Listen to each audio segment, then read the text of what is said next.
Starting next week, opposition leader Michael Pintard, through the Public Accounts Committee, will be summoning permanent secretaries and heads of corporations to answer questions he says was raised by the Bahamian people. He says this much following an explosive sitting of the House of Assembly yesterday after the governing side did not go forward with question and answer time. We've written the Prime Minister about many national issues, hoping that he would be a big man and respond in a favorable way to recommendations from the Bahamian people through us.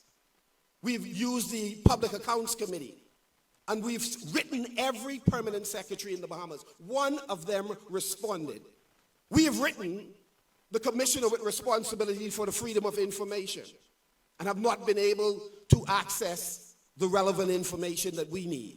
That said, Pintard vows to get in some, quote, good trouble, doubling down on his pledge to put the government's feet to the proverbial fire. It's important to show up at their office and occupy some of those offices to get their attention. This administration is undemocratic.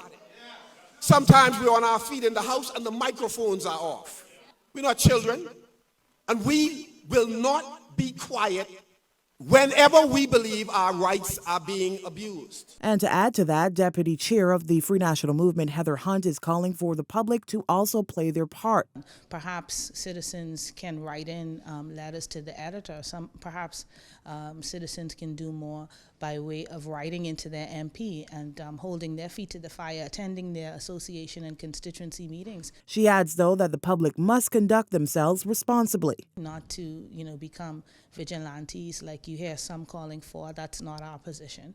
We advocate for responsible citizen engagement, and that's what we'd be encouraging as we, as the official opposition, continue to, like our leader would say, turn up the heat on the government. Former Speaker of the House, Howland Moultrie, criticized both sides of the political divide yesterday for the roles both political parties played in yesterday's blow-up. He also indicated that the Minnis-led administration refused to allow for a question and answer period while they were in power. According to House Rule 39, subsection 2, unless the government determines otherwise, the House shall proceed on the second Wednesday in each month with the agenda that allows for question time.